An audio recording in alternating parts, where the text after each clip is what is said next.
Hello and welcome to another podcast of Father and Joe. I am Joe Rocky here with Father Boniface Hicks. And Father, in our last podcast, we were discussing hell. And you said something to me that's kind of just been sitting inside my mind, which was we don't really have the capability of recognizing how evil we can be. And that's something I'd really, like I said, since editing that episode and in between there and recording it for the day, that I've been thinking of.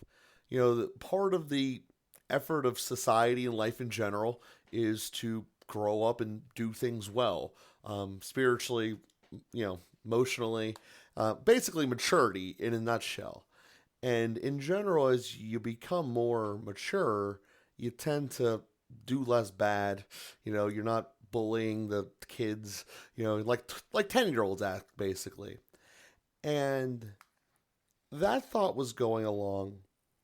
And then in our last mass over the weekend is the teaching that Jesus gave is to love your enemies and basically to be better than the old rules are, to step up and to do good. And it it led me to think that earlier within this week, I actually have done something I've done for a number of years now, which is giving blood.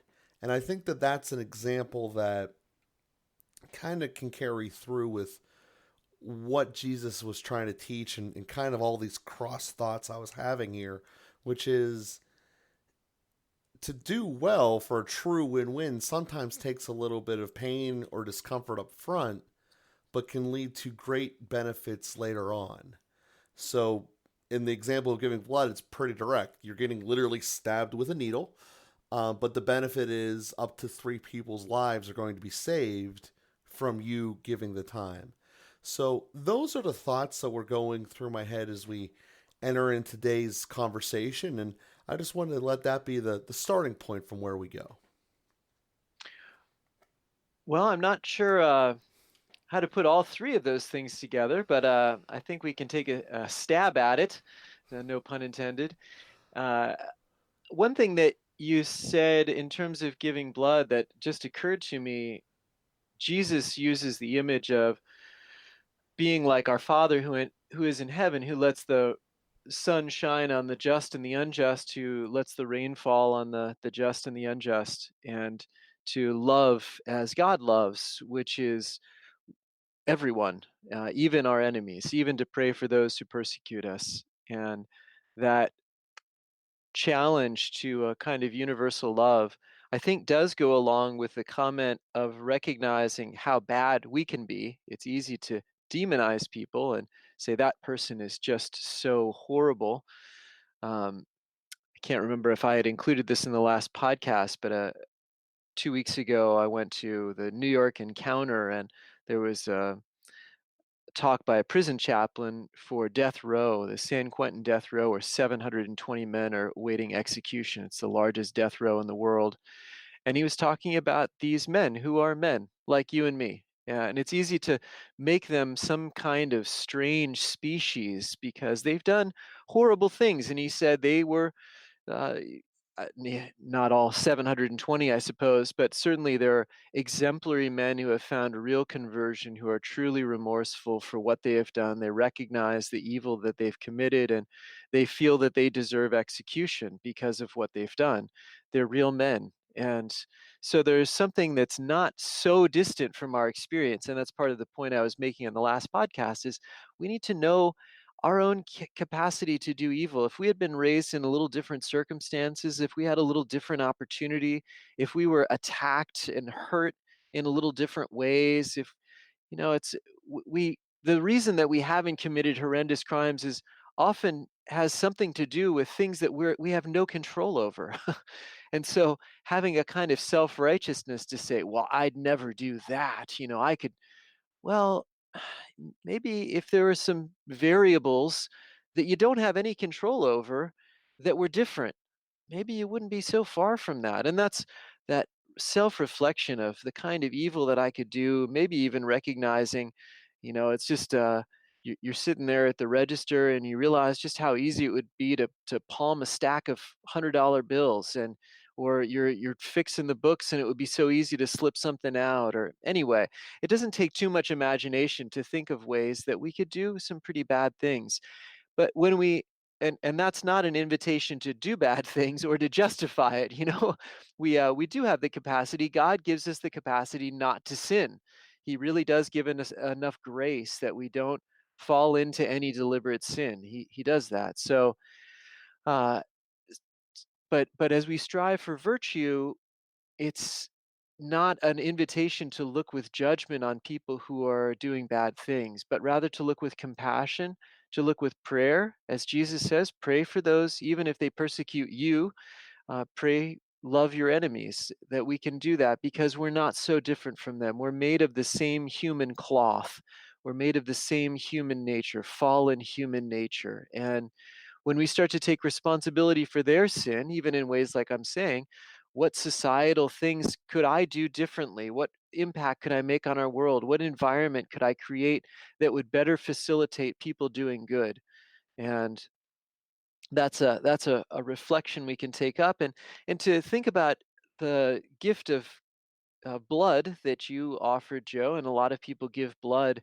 You know, you don't have any control over who that blood goes to. And I was thinking that's kind of like if you really are aware of what you're doing and whose life you might be saving, you know, we can make it the worst possible scenario, right? You could end up saving the life of someone who did terrible damage to your own family or something, right? Or who burned down one of your houses and got injured in the process, is rushed to the hospital and then is saved because of your gift of blood. That's kind of amazing to think about. And hopefully, I didn't just dissuade people from giving blood, but there really is a generosity, a kind of universal and undetermined generosity when we do those kinds of activities, and donating money and some of the other things that we do that just go into a general pool that we're not in charge of where it all ends up, but we do it because it's a good thing to do, and it's an expression of our love, not dependent on who the recipient is. And that's like the sun shining and the rain falling, like our heavenly Father gives good gifts to all of his children without discrimination. And that's a great model and a great challenge for us. Yeah, it was actually as you said that it kind of hit me that yeah, I have never met any of these people, nor under any realistic circumstances ever could. Um, they tell you the number of how many people you've helped so far, and on a certain level, I think that that's in my ways reflective of how it can become almost a statistic. Like I know that I'm above now 68 people I've helped, and which is awesome. I mean, on the one hand, it's tremendous, but it's becomes almost too much to be able to truly comprehend. As you were just saying with your prior example there, that it becomes almost abstract. That okay, you're sitting on death row, but we forget that you're a person and that you're a living thing. And I think that that's sometimes just the way the mind treats numbers sometimes to treat them a little bit differently. So I wanted to keep going along this theme of, we can do so many things well, but it just takes some effort to start. And oftentimes that effort can sometimes cause a little self-reflection, a little bit of pain to get going. Um, Another example I've always thought of that I may have used before is, the first day of training for a sport is never a happy day, ever. It's not normally a happy next day either, but it's necessary. And then you wake up a couple months later and your team is so much better off because now as a unit, you have more endurance, you're faster, you can hit harder depending upon what your sport is, and it's just you're better off.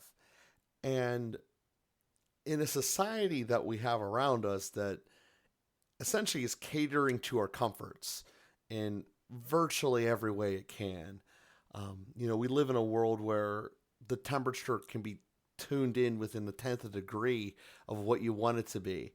Um, we have essentially a phone that can give us any piece of information we want in a second.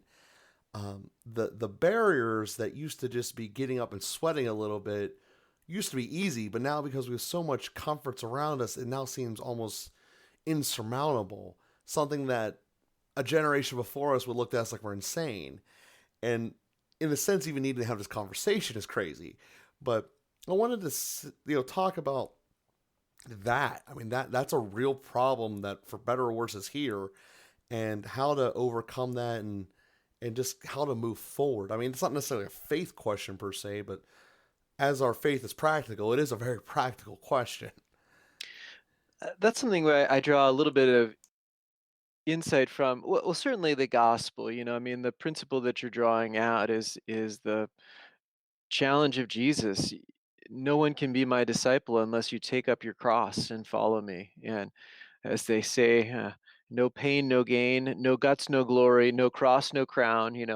We have to invest something in order to get something out. That's a simple principle. I take some further insight from Jordan Peterson. I've mentioned him before, and I really appreciate it. He always approaches these things from a little different perspective, and so I find it wonderfully disarming, and I get to hear it again. But he talks about the connection between responsibility and meaning. When we take responsibility, and that's ultimately what drives the kinds of sacrifices that you're drawing our attention to, Joe. Whether we give blood, we take responsibility for our brothers and sisters, that we have something to offer and they matter to us, that we're not just out to protect our own. We have a more general responsibility for the welfare of the human race and people that could benefit from something we offer. Or whether we take responsibility on the sports team, that I say, I'm going to be a real contributing member of this sports team. I'm going to be a player that does my part. And then I take responsibility. I'm really engaged. I'm committed. And that responsibility, when the purpose, when the meaning is great enough, has the power to carry us through a lot of suffering. And so Jordan Peterson counsels very simply, take responsibility. Start with something that you can actually get your hands around, something manageable. So don't take responsibility for world hunger to start with. Take responsibility for cleaning your room, is the example he always gives.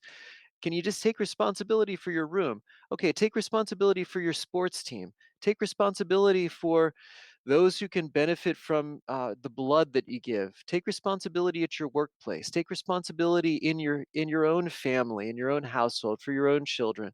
When we can take responsibility for things, that gives us meaning and purpose. And then if there's a cost, we're willing to pay the cost because the purpose matters, the meaning matters, the end result matters. And that ultimately moves us in a positive way through life, because the fact is, even with all of our thermostats that can be calculated to a tenth of a degree, and even with all of our room control and everything else, we're not going to avoid suffering. Suffering is a necessary and unavoidable part of human life, period. End of story. And if we spend all of our time avoiding suffering, then we will also end up having a life without any meaning. And ultimately, the suffering will come because we're all going to die, and that death is not going to be painless. And what's going to carry us through the difficult moments, whether it's the thermostat breaking and we actually have to endure a couple of hot days or cold days, or whether it's a dip in the stock market that puts a crimp in our spending patterns, or whether it's losing our job, or whether it's a loved one contracting some illness, or whatever it is, whatever suffering comes, it's the responsibility we've taken, the meaning that we have discovered, the purpose for which we are living, that's going to carry us through that. And of course, the great purpose, which is the centerpiece of our podcast, to bring it back to our Christian faith, is really doing this for God. He's worth it. And what's the challenge that he gives? What does it mean to take responsibility for our faith, for our relationship with God? Well, we live out his commandments. And what does he tell us? And you referenced last Sunday's gospel, which is love your enemies, pray for those who persecute you. Don't just love those who love you or repay those who have paid you, but pay it forward and love those who haven't loved you, and forgive and turn the other cheek and go the extra mile and give your cloak as well. And we can make these sacrifices because we've chosen to make a commitment to God, and we've taken responsibility for his mission, which is the salvation of everyone. And that has a way of pushing us through every difficulty. There is no sacrifice that is too great, because he gave the example of the sacrifice of the cross. None of us have suffered that much. In fact, as St. Peter says, most of us have not even suffered to the point of shedding blood, let alone dying on the cross. And so that that ultimate meaning is what moves us forward in the sacrifices, troubles, difficulties that we inevitably face in life. And part of the results from this, and again, obviously, as you just said, um, very few of us have even given blood, let alone died for our faith. But we can even see in the small, victories from putting out some sacrifice to overcome something is there's two results that inevitably happen. Is first is there's always some type of personal reward. Doing good makes you feel good, just the way it is, and overcoming something makes you feel good. And then the other part of the reward is that once you've overcome being able to accomplish task A, the bigger task B isn't as hard, and you can move forward in life and generally in a way with a lot more peace. And I think that an example that we might be able to see in some people around us is someone who has overcome an incredibly traumatic illness, like a cancer survivor, for example. That it seems that, at least from the people I've met who have gone through it, that the small stuff that can really cause anxious in our day to day lives, not having the phone buzz or getting the kind of likes you want on your tweets or something, just how that doesn't affect people who've gone through something real. And going through something real, as you've just said, is suffering, is how we sometimes present itself, is necessary to be able to grow and to guide us. So again, I thank you for having this conversation with me, because like I said, it was just something from what you said last week to be recognize, yeah, we can do some things bad, but we can recognize that we can do so much things good as long as we're willing to take the first steps to acknowledge, yeah, it's not always going to be easy, but it's going to be worth in the end, and something to ascertain and to try. So I want to give you the last words on the topic here, Father, as we move forward into next week. Well, and you brought up some examples, Joe, of what some people have taken as meaning in their lives, which is, getting likes on Twitter or having friends on Facebook or something. Although I think more and more of that is fading away. I was just asking some high school students, I think, maybe college students, do you use Twitter? And they're like, no. Facebook? No. Instagram? No, not much. It's like, alrighty, the world has moved on. But that's part of the point, is that some of these things that people are finding meaning in have a really transient existence, and so they can have a certain value.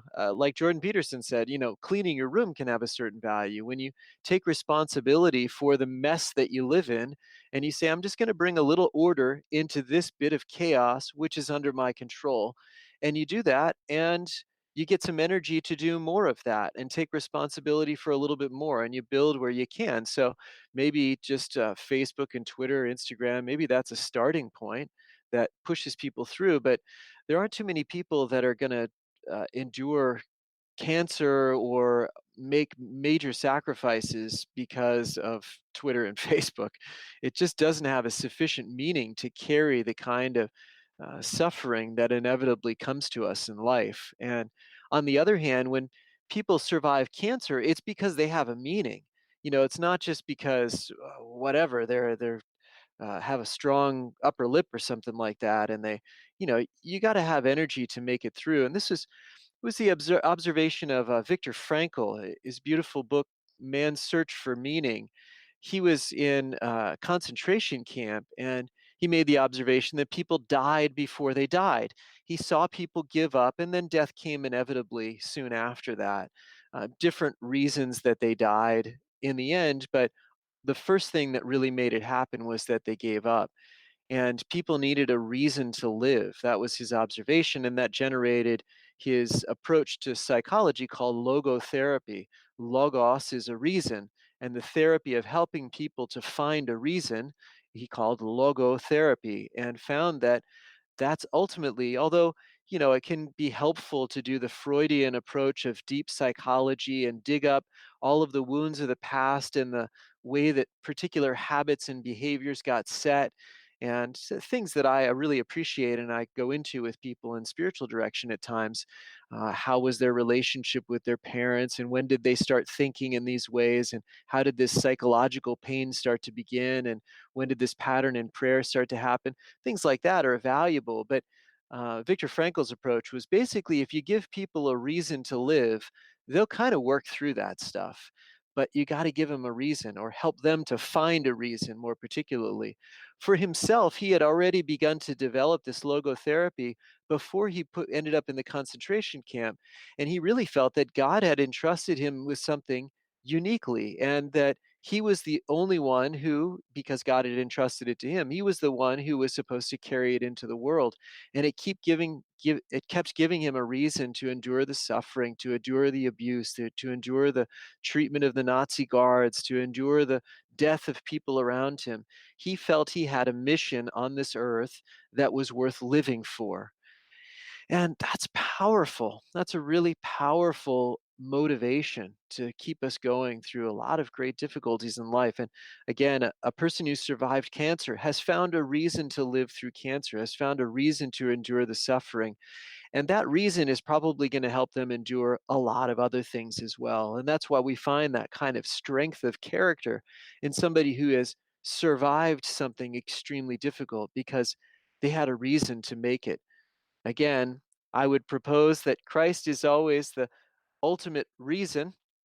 And as we come to develop a relationship with Him, there's a real practical consequence to that, that we can live through some tremendously hard things because of that relationship with the Lord. And of course, we develop that through relationships with other human beings. And it's beautiful to see the ways that husbands and wives have sacrificed and come through great difficulties because of each other, or parents for children, or a whole variety of other relationships as well. Having a reason to live is so critical. Absolutely. And thank you for ending on that note. I don't think we could have done anything better than that. So thank you for everyone being with us here this week. We'll certainly be with you again next week.